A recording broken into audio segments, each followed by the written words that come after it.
Bonsoir à tous, ravi de vous retrouver pour un nouveau JT sur Monaco Info. Parmi les faits marquants du jour, le gouvernement princier a présenté un plan de relance économique ciblé. Pour nous en dévoiler les détails, nous serons avec le ministre des Finances et de l'Économie, Jean Castellini. Covoiturage, transport public, vélo, c'est lundi que débute la semaine de la mobilité en principauté. L'opportunité d'inciter la population à privilégier les transports dits propres. Plusieurs temps forts ponctueront cet événement à Monaco. La ministre de l'Équipement, de l'Environnement et de l'Urbanisme nous présentera le programme. Dans ce journal également, qu'en est-il des conditions de circulation en principauté? Et puis nous reviendrons sur la réussite du lancement du premier nanosatellite monégasque. L'équipe d'Orbital Solutions a d'ailleurs été reçue au Palais Princier. Mais avant cela, je vous en parlais en titre, la relance économique en principauté est plus que jamais l'un des axes prioritaires du gouvernement princier. Ce matin, le ministre d'État, Pierre Dartout, entouré de ses conseillers, a dévoilé de nouvelles mesures. Justement, nous sommes avec le ministre des Finances et de l'Économie. Bonsoir Jean Castellini. Émilie Rousseau, bonsoir. Plusieurs annonces ont été faites lors de cette conférence de presse. La première, le maintien de la commission d'accompagnement à la relance économique, la CARE, jusqu'en décembre. Pour tirer peut-être, un bilan du travail de cette commission, elle s'est réunie physiquement mais aussi à distance du fait des vacances pendant les mois de juillet et d'août à 6 reprises. Au total, nous avons traité plus de 250 dossiers et distribué des sommes de l'ordre de 1,5 million à 2 millions d'euros au total pour couvrir une partie des frais fixes, notamment les loyers, des personnes qui avaient fait appel à la commission. Lors de cette conférence de presse, vous avez également annoncé un plan de relance de l'investissement qui sera divisé en 4 axes. Nous avons abordé le fonds bleu hier avec Frédéric Ginta qui concerne la transition numérique. Est-ce que vous pouvez nous parler des autres fonds? Le fonds rouge et blanc, par exemple, qui lui est destiné au soutien du commerce local. Aujourd'hui, ce que certains acteurs économiques attendent, ce sont des mesures de très court terme, des mesures pour le mois de septembre, pour le dernier trimestre de l'année 2020. Et c'est bien l'objectif de ce fonds que nous avons labellisé rouge et blanc, de soutenir le commerce local, d'inciter les fonctionnaires, les agents de l'État, les salariés du privé qui travaillent à Monaco à acheter à Monaco, à consommer à Monaco. Pour justement relancer cette économie monégasque. Tout à fait. L'idée, c'est justement à travers, par exemple, l'utilisation d'une plateforme comme Carlo, qui a montré toute son utilité, toute sa pertinence, notamment pendant la période de confinement, mais aussi depuis, de faire bénéficier les consommateurs d'avantages financiers, de les inciter à parrainer d'autres consommateurs potentiels, et que pour pour le commerçant lui-même, et qui a évidemment des frais liés à l'utilisation de la plateforme, eh bien, que ce soit l'État qui prenne ces frais en charge. Autre axe, le Fonds vert national qui a vocation à soutenir la transition énergétique. L'État avait d'ores et déjà par le passé créé un article budgétaire, inscrit des sommes au titre du Fonds vert national. Ce que le plan de relance comprend, ce sont des mesures supplémentaires et certaines notamment très concrètes pour améliorer la qualité de vie des Monégasques et des résidents et qui les inciteront notamment à changer les fenêtres de leurs appartements. On peut y voir un intérêt, bien sûr, de réduction du bruit, mais surtout un intérêt par rapport à la consommation de chaleur des bâtiments vers davantage d'éco-responsabilité. Et il est donc tout à fait légitime qu'engagé dans cet effort depuis maintenant plusieurs années, le gouvernement princier souhaite aujourd'hui le renforcer et subventionner ce remplacement des fenêtres afin qu'il soit procédé de la manière la plus rapide possible et pour le plus grand nombre possible de bénéficiaires. Autre axe et dernier, le fonds blanc qui lui concerne le bâtiment et la construction. Voilà, là encore, ce que nous souhaitons, c'est de favoriser les petits travaux par exemple, que les particuliers peuvent faire à domicile. Il existait jusqu'à présent une aide que je qualifierais de sociale qui permettait aux personnes âgées de plus de 65 ans de procéder à ces rénovations et d'être en partie subventionnées. Aujourd'hui, nous allons étendre le dispositif et également aux personnes de moins de 65 ans, tout en réservant la subvention la plus significative aux seniors. Mais une fois encore, la mesure donc concernera tout le monde. Et puis elle concernera aussi les logements domaniaux, les bureaux de l'administration. L'idée, c'est que l'administration des domaines, le service de maintenance des bâtiments publics puissent procéder aux rénovations nécessaires en faisant appel à des entreprises monégasques. C'est un plan de relance ambitieux, Jean Castellini? C'est un plan de relance que vous avez raison de qualifier d'ambitieux. Donc la somme initiale sur laquelle nous nous sommes mis d'accord est de l'ordre de 75 millions d'euros. L'idée, c'était de partir des sommes qui ont fait l'objet du vote du Conseil national le 21 avril dernier au titre du soutien et de la relance économique, mais qui jusqu'à présent n'avaient pas encore fait l'objet de dépenses ou d'engagements. Mais nous sommes clairs là-dessus. L'idée du gouvernement, c'est que ces sommes inscrites au budget soient dépensées sur le très court, le court, le moyen terme et nous aident à soutenir l'économie monégasque et ses acteurs dans les 2 prochaines années. Merci beaucoup Jean Castellini d'avoir été avec nous pour évoquer ce plan de relance en principauté. Merci à vous, Émilie Rousseau, et à bientôt. Et demain, nous recevrons le ministre des Affaires sociales et de la Santé pour évoquer le volet social de ce plan de relance.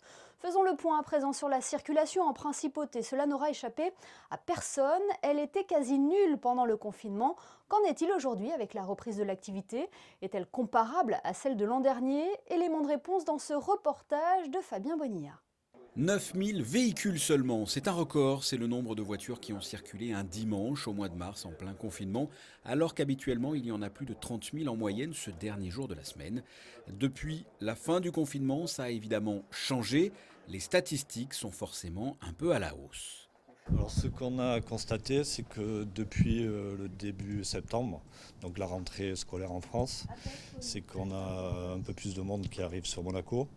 Mais par rapport à l'an dernier, ça reste quand même des chiffres qui sont en baisse de 7 à 10%. En septembre 2019, lors de la semaine de rentrée scolaire, il y avait en moyenne 113 000 véhicules par jour circulant à Monaco contre 103 000 cette semaine de rentrée, soit 10 000 de moins.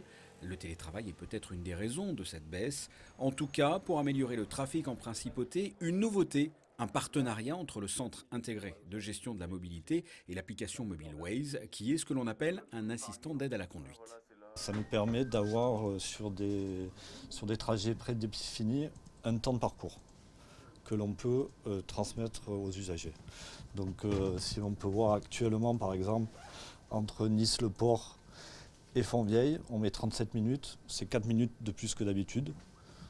Si on prend par exemple en intramuros, jardin exotique, Monte-Carlo, on met 6 minutes. Il est ainsi possible d'afficher les temps de parcours d'un point A à un point B en temps réel, indiquer des incidents ou des fermetures de voies par exemple. Ces infos sont visibles sur l'application Waze, mais aussi sur des panneaux à messages variables disposés sur les axes routiers en principauté. Et enfin, vous pouvez également obtenir ces infos sur l'application Your Monaco. La nouvelle est tombée hier, la 45e édition du Festival international du cirque de Monte-Carlo n'aura pas lieu en raison de la situation sanitaire actuelle. Une décision prise par le comité d'organisation présidé par la princesse Stéphanie. Frédéric Hélion. Bonsoir Émilie, bonsoir à tous. Pour en parler, Urs Pils, directeur artistique de l'événement. Bonsoir. Bonsoir, bonsoir. Urs, j'imagine que ça a été une décision difficile à prendre, mais qu'au final, vous ne pouvez peut-être pas faire autrement. Exactement, c'est ça. C'est déjà depuis un certain moment qu'on réfléchit et qu'on est plus ou moins sûr que si la situation ne change pas, qu'on n'a pas d'autre choix, qu'on ne dit pas d'annuler le festival, mais de le reporter d'une année. J'imagine que c'est pour des raisons logistiques. On le sait, il y a énormément d'artistes qui viennent du monde entier. Ça aurait été trop compliqué, c'est ça, avec tous les tests, par exemple? Ça aurait été beaucoup trop compliqué, comme nous avons des artistes provenant de plus de 20 nations, et les 2 tiers sont hors Europe. Alors ça veut dire qu'on aurait eu de monstres problèmes d'avoir tous ces artistes en janvier 2021 et on voyait là maintenant, il n'y a pas de chance de faire le festival comme on se doit, le 45e grand jubilé, très grand festival. Et là, ainsi, la circonstance est de manière à ce qu'on n'avait pas d'autre choix que de faire cette décision. Puisqu'en fait, vous préférez décaler l'événement que, entre guillemets, faire une édition un petit peu au rabais où vous n'auriez pas pu proposer tout ce que vous proposez actuellement d'habitude au public. Absolument, parce que le Festival du cirque de Monte-Carlo, c'est la grande fête du cirque, c'est le plus grand festival du cirque au monde, et on ne pouvait pas faire une édition restreinte, une édition à 20%, à 30% seulement en ce qui concerne la programmation, mais aussi en ce qui concerne le public. Et le public au festival, il est très international, vient de partout, alors là aussi, on aurait eu beaucoup de problèmes. Bon, en tout cas, les dates sont déjà tombées, c'est ça, pour l'édition 2022? Est-ce qu'on peut les rappeler? Oui, oui, les dates sont claires déjà du 20 au 30 janvier 2022, ainsi que le report de New Generation, de la compétition pour de jeunes artistes de cirque, qui est remis au mois de février 2022. Les dates sont claires aussi, 5 et 6 février. Eh bien, merci en tout cas, Urs Pils, d'avoir été avec nous sur Monaco Info pour nous apporter toutes ces précisions. Et on se donne rendez-vous du coup bien à janvier 2022 pour une nouvelle édition du festival. Voilà, au plaisir d'avoir tout le monde autour de la piste en 2022. Merci beaucoup. Merci. Une autre information à présent, elle aussi en lien avec l'épidémie de coronavirus. Oui, le service public fédéral Affaires étrangères du Royaume de Belgique vient de modifier ses conseils aux voyageurs. Monaco, Prague et le canton de Fribourg en Suisse passent dans le rouge. Les voyageurs en provenance de la principauté devront donc, à partir de demain, vendredi 11 h, effectuer un test de dépistage au coronavirus et être placés en quarantaine à leur arrivée en Belgique. C'est le premier événement au Grimaldi Forum depuis le confinement. Le salon Ever a ouvert ses portes aujourd'hui. Effectivement, Émilie, prévu au mois de mai, le salon Ever dédié aux véhicules écologiques et aux énergies renouvelables se déroulera finalement du 10 au 12 septembre cette année, toujours au Grimaldi Forum. L'inauguration a eu lieu ce matin en présence du prince Albert II et de nombreuses personnalités de la principauté. Au programme des tables rondes avec des personnalités du monde du développement durable, des conférences scientifiques en visio cette année et bien sûr de nombreux exposants au Grimaldi Forum avec à découvrir de nombreux véhicules, motos et aussi cette année un espace nautisme durable. Et justement, vous nous parlez de mobilité durable avec le salon Ever. Frédéric, il en sera question également dès lundi en principauté avec la semaine de la mobilité. Cet événement qui a lieu un peu partout en Europe a pour but d'éveiller les consciences sur les comportements à adopter pour une démarche éco-citoyenne en matière de transport. Quel sera le programme de cette semaine de la mobilité à Monaco? Pour en parler, nous sommes avec la ministre de l'Équipement, de l'Environnement et de l'Urbanisme. Bonsoir Marie-Pierre Gramalia. Bonsoir Émilie. Plusieurs temps forts vont marquer cette semaine de la mobilité en principauté. Cela débutera dès lundi avec les 20 ans de la gare de Monaco. Oui, ça va débuter lundi. C'est très important, il faut le rappeler. La mobilité, c'est vraiment quelque chose qui touche à la qualité de vie en principauté de Monaco. Et lundi, nous inaugurons les 20 ans de la gare. Alors plusieurs dispositifs ont été mis en place pour, on va dire, adapter cette gare au goût du jour et puis la rendre un peu plus connectée, on va dire. La rendre plus connectée, la rendre plus moderne, la rendre plus accessible à tous. 2 bureaux ont été créés où les gens, en attendant le train, vont pouvoir gagner du temps, se connecter, recharger leur téléphone et travailler un petit peu pour perdre le moins de temps possible. Et nous avons également installé des lockers Amazon pour permettre aux gens de récupérer des colis délivrés par Amazon. Donc pas mal de choses. Je rappelle qu'il y avait déjà la bibliothèque ouverte à tous qui permet également de consulter des ouvrages en libre service pendant que l'on attend le train. Donc c'est important de rappeler également que c'est une des gares, c'est la 3e gare la plus fréquentée de toute la région PACA, qui accueille, en tout cas en 2019, elle a accueilli 7 500 000 voyageurs, donc très important. À chaque jour son événement, mercredi, ce sont les bus de la CAM qui seront à l'honneur. Oui, une journée importante pour la semaine de la mobilité, la gratuité des bus toute la journée dans la CAM qui va permettre à tous les résidents, voyageurs, des gens qui passent en Principauté de Monaco de profiter à fond du système très performant de la CAM et de se rendre compte de la qualité qui est offerte avec ces bus très performants. Des bus électriques avaient été testés cet été. Est-ce que cela a été concluant? Alors, des bus ont été testés. Les tests ne sont pas terminés. On a d'abord testé cela sur des lignes qui utilisent des bus, ce qu'on appelle des minibus, c'est-à-dire entre 8 et 9 mètres. Et effectivement, des tests concluants. Donc, ce n'est pas très facile de rendre du jour au lendemain tout le système de la CAM, tous les bus de la CAM électrique, on est dans un domaine assez contraint avec des montées très fortes, des descentes. Des bus qui roulent toute la journée, donc il faut savoir ce qui est le plus pratique. Est-ce qu'on va recharger ces bus pendant la journée? Est-ce qu'on va le faire que la nuit? Voilà, donc toutes ces questions sont étudiées par la CAM. Et lorsque l'on aura terminé tous les différents tests qui sont réalisés, il y en a qui ont commencé l'année dernière, il y en a qui se terminent là très bientôt, et un autre test sur une autre marque de bus qui va être fait dans quelques mois. Nous prendrons les meilleurs bus possibles pour que ce soit très efficient en Principauté de Monaco. Nous parlions de la gare tout à l'heure. De nombreux pendulaires utilisent le train pour venir en Principauté, mais également leur voiture. Un accent sera mis lors de cette semaine sur le covoiturage aussi? Un accent sur le covoiturage avec un nouveau système qui va être mis en place. C'est Klaxit, c'est le leader en matière de covoiturage courte distance puisqu'il y a plus de 2 millions de trajets jour. Et donc, effectivement, nous avons réussi à fédérer 25 établissements de la Principauté de Monaco, ce qui fait une sorte de pool de plus de 9000 personnes, puisque c'est très important qu'il y ait un pool important au départ pour que le système de covoiturage puisse marcher. Il y a une utilisation qui va être simplifiée, puisqu'on va être garant du fait que des voitures viennent en Monaco. Si jamais on ne retrouve pas quelqu'un pour repartir de la Principauté de Monaco le soir, le système vous rembourse jusqu'à 50 € un taxi, un mode de transport pour pouvoir. Donc, il y a vraiment une sécurité à utiliser ce système et c'est pour ça qu'on est très confiant dans le fait que cela devrait marcher. Alors, cette semaine de la mobilité se terminera avec le dimanche à vélo et un parcours inédit. Tout à fait, dimanche à vélo, une grande première puisque nous allons rendre l'intégralité du port complètement réservé au vélo. La route de la piscine, le boulevard Albert Ier, et ce sera de 10h à 18h et on veut que tout le monde vienne participer, profiter et comme ça mettre aussi en avant le système de Monabike qui a connu un succès considérable en Principauté de Monaco.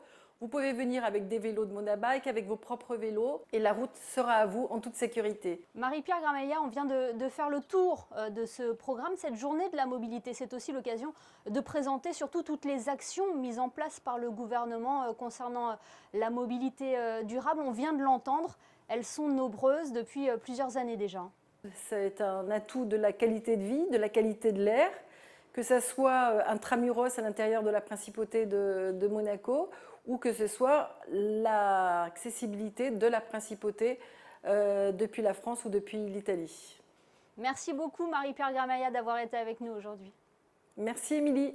Le 1er septembre dernier marquait une journée historique pour la Principauté. Le premier nanosatellite monégasque a été lancé dans l'espace depuis le centre spatial de Kourou en Guyane. Toute l'équipe qui l'a conçu à Monaco vient d'être reçue au Palais Princier. Le reportage de Patricia Navarro. Il s'appelle OSM1 Cicero et sa taille ne dépasse pas le format d'une boîte de chaussures. Il aura fallu attendre de longs mois en raison de la crise de la Covid-19 et de conditions météorologiques défavorables pour qu'il puisse enfin graviter autour de la Terre. Son lancement dans l'espace fait entrer Monaco dans une nouvelle dimension. Ça correspond vraiment à une double intention, si vous voulez, celle d'encourager les innovations technologiques en faveur de l'environnement et aussi d'une utilisation plus rationnelle des satellites qui sont au-dessus de nos têtes dans l'espace. Ça positionne aussi la Principauté dans ces new space, ces technologies new space, comme on les appelle, et je crois que c'est un formidable atout de plus pour la Principauté. Ce nanosatellite a été entièrement fabriqué à Monaco. Il est doté de technologies de pointe et va permettre de récolter de précieuses informations. Ce satellite en particulier transporte en son sein un instrument qui avait été à l'origine conçu par la NASA, JPL, et qui fait ce qu'on appelle de la radio-occultation. Et par cette technique, il arrive à récolter des données atmosphériques de température et pression depuis le sol jusqu'à la fin de l'atmosphère. Donc c'est quelque chose de très précis, très sophistiqué. Cicero fait le tour de la Terre toutes les 90 minutes à 530 km d'altitude et il devrait être le premier d'une longue lignée puisqu'Orbital Solutions ambitionne d'en lancer des dizaines d'autres et souhaite même mettre à contribution des élèves de Monaco afin qu'ils viennent concevoir eux-mêmes un nanosatellite dans le laboratoire de Fontvieille. Les élèves de la Principauté ont effectué leur rentrée lundi. Vous avez d'ailleurs pu le suivre sur notre antenne.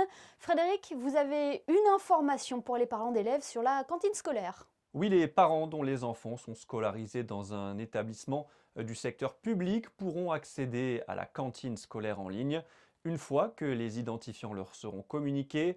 Un portail numérique sera disponible pour accéder en ligne aux factures ou encore pour procéder au règlement. Pour plus d'informations, rendez-vous sur le site web de l'établissement scolaire de vos enfants. Un mot de sport à présent, The Crossing Calvi Monaco Waterbike Challenge débute samedi. Oui, 180 km à parcourir sur des waterbikes, des vélos sur l'eau.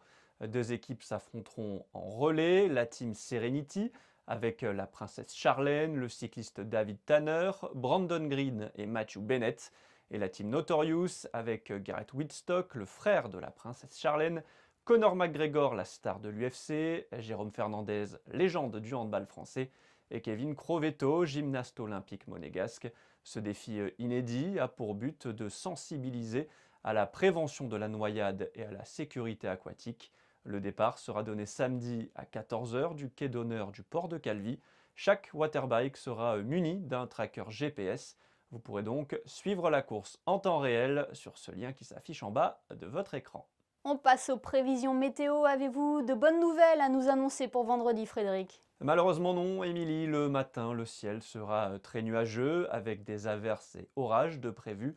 L'après-midi, le temps sera toujours couvert avec une alternance d'averses et d'éclaircies. Côté température, il fera 21 degrés le matin et 25 l'après-midi. Difficile d'envisager un passage à la plage vu la météo, mais l'eau sera à 24. Le soleil se lèvera à 7h04 pour se coucher à 19h49. Vendredi 11 septembre, nous fêterons la Saint-Adelphe. Merci Frédéric et merci à vous de nous être fidèles chaque soir sur Monaco Info. Je vous rappelle les principaux titres de ce JT. Un plan de relance ambitieux pour l'économie monégasque et la semaine de la mobilité qui débute lundi en Principauté. La mobilité durable qui est à l'honneur ce week-end au Salon Ever. On se quitte justement avec l'ouverture de cet événement au Grimaldi Forum. Photo signée Michael Alési. À demain sur Monaco Info.